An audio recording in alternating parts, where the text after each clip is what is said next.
நீங்கள் பார்த்து கொண்டிருப்பது ஜஸ்ட் நியூஸ் தமிழ் சேனல். செங்குன்றத்தில் தமிழ்நாடு தவ்ஹீத் ஜமாத் சார்பாக பாலியல் குற்றங்களுக்கு எதிராக மாபெரும் கண்டன ஆர்ப்பாட்டம் நடைபெற்றது.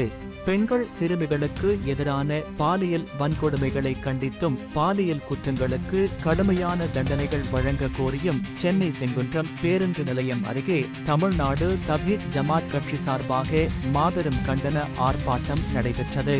திருவள்ளூர் கிழக்கு மாவட்ட தலைவர் மாலிக் பாஷா தலைமையில் நடைபெற்ற கண்டன ஆர்ப்பாட்டத்தில் சுமார் 300க்கும் மேற்பட்ட இஸ்லாமிய பெண்கள் உட்பட பெண்களுக்கு எதிராக நடைபெறும் பாலியல் குற்றங்களை கண்டித்து கையில் பதாகைகளை ஏந்தியும் கண்டன கோஷங்களை முழக்கமிட்டனர். இதில் சிறப்பு அழைப்பாளராக தமிழ்நாடு தவ்ஹீத் ஜமாத் மேலாண்மை குழு உறுப்பினர் முகமது கலந்து கொண்டு கண்டன உரையை ஆற்றினார். மேலும் ஆட்சிகள் மாறினாலும் பெண்களுக்கு எதிரான குற்றங்கள் தொடர்ந்து நடைபெற்று வருவதாகவும் இதனை தமிழக அரசு கருத்தில் கொண்டு இதற்கான கடுமையான நடவடிக்கையை உடனடியாக எடுக்க வேண்டும் என கோரிக்கை வைத்தனர். இதில் வண்டி மேடுகளை நிர்வாகிகள் அக்பர் பாஷா, நசீர் மற்றும் பெண்கள், இஸ்லாமிய சகோதரர்கள், பொதுமக்கள் என பலர் கலந்து கொண்டனர். உடனுக்குடன் செய்திகளை காண ஜஸ்ட் நியூஸ் சேனலை சப்ஸ்கிரைப் பண்ணுங்க, லைக் பண்ணுங்க, ஷேர் பண்ணுங்க.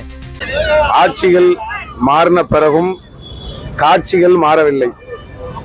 முதல்வர் அவர்கள், சிஎம் முதல்வர் அவர்கள் மாற்றத்தை தர இருக்கிறோம் என்று சொல்லிதான் ஆட்சிக்கு வந்தார்கள்.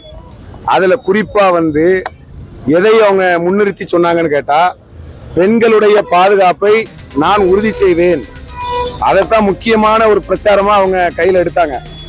ஆனால் தொடர்ச்சியாக ஏதோ ஒரு கண்ணுக்கு தெரியாமல் நடந்த மாதிரி இல்லாம தொடர்ச்சியாக 3 வயசு, 7 வயசு, 10 வயசு, இங்க இருக்கக்கூடிய கும்முடி பூண்டி அங்க கூட என்ன செய்யறாங்கன்னா ஒரு 3 வயசு குழந்தையை பாலியல் பலாத்காரம் செய்திருக்கிறார்கள். அப்ப பெண்களுக்கு, பெண் குழந்தைகளுக்கு, முதியவர்களுக்கு பாதுகாப்பு இன்னும் உறுதி செய்யப்படவில்லையா அப்படிங்கிற அடிப்படையில தமிழ்நாடு முழுவதும் பேரணியாக, விழிப்புணர்வு பிரச்சாரமாக அரசாங்கத்தினுடைய காதில் கேட்க வேண்டும் என்பதற்காக தமிழ்நாடு தவ்ஹீத் ஜமாத்தின் சார்பாக பிரம்மாண்டமான பேரணியை எங்களுடைய திருவள்ளூர் கிழக்கு மாவட்டத்தின் சார்பாக இன்றைய தினம் நாங்கள் நடத்தி கொண்டிருக்கிறோம்.